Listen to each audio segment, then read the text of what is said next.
ଗୋଟେ ଦିନ ଗୋପାଳମାନେ ଶ୍ରୀକୃଷ୍ଣଙ୍କୁ ପଚାରିଲେ, କୃଷ୍ଣ ତମେ ସବୁବେଳେ କାହିଁକି ହସ?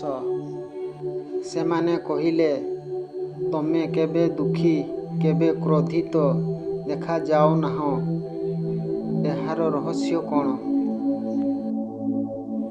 କୃଷ୍ଣ କହିଲେ, ହସ ମାତ୍ର ମୋର ଅଭ୍ୟାସ ନୁହେଁ, ଏହାର ମୋର ଶକ୍ତି। ଜୀବନରେ ସମସ୍ୟା ତ ଆସିବା ନିଶ୍ଚିତ, କିନ୍ତୁ ମୁହଁରେ ହସ ରଖିଲେ ସମସ୍ୟା ଛୋଟ ଲାଗେ।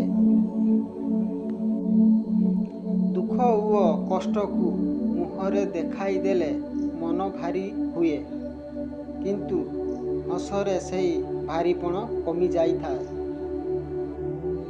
ଗୋପାଳମାନେ ଆଶ୍ଚର୍ଯ୍ୟରେ ପଚାରିଲେ, ହସିଲେ କିପରି ସମସ୍ୟା ସମାଧାନ ହୁଏ? କୃଷ୍ଣ ମିଷ୍ଟା ହସରେ କହିଲେ, ହସ ହେଉଛି ସକାରାତ୍ମକ ଦ୍ୱାରା ମନ ଖୁସି ହେଲେ ଚିନ୍ତାଧାରା ସ୍ପଷ୍ଟ ହୁଏ। ସ୍ପଷ୍ଟ ଚିନ୍ତା ହେଲେ ସମସ୍ୟାର ସମାଧାନ ଆପେ ଆପେ ମିଳିଯାଏ।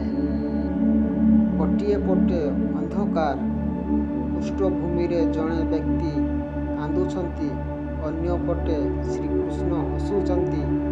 ହାତରେ ଗୋଟେ ଆଲୋକମୟ ଦୀପ, ଯାହା ଆଲୋକ ଓ ଖୁସି ପ୍ରୟାସ କରୁଛି।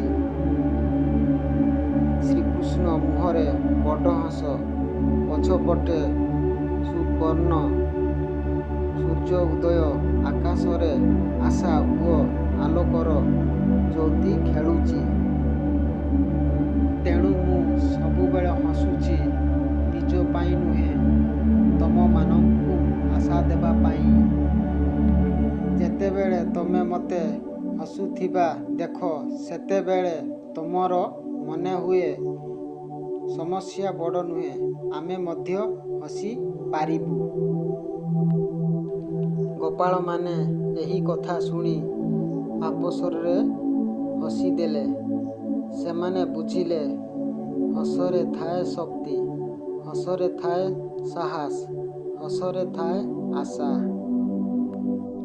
ଏବଂ ସେହି ଦିନରୁ ସମସ୍ୟା ଆସିଲେ ମଧ୍ୟ ଗୋପାଳମାନେ ଶ୍ରୀକୃଷ୍ଣଙ୍କୁ ମନେ ପକାଇ ମୁହଁରେ ହସ ରଖିବାକୁ ଶିଖିଲେ। ଜୀବନରେ ଯେତେବେଳେ ବାଧା ଆସେ, ତାକୁ ଭୟ କରିବା ନୁହେଁ, ମୁହଁରେ ହସ ରଖ, ସମସ୍ୟା ନିଶ୍ଚୟ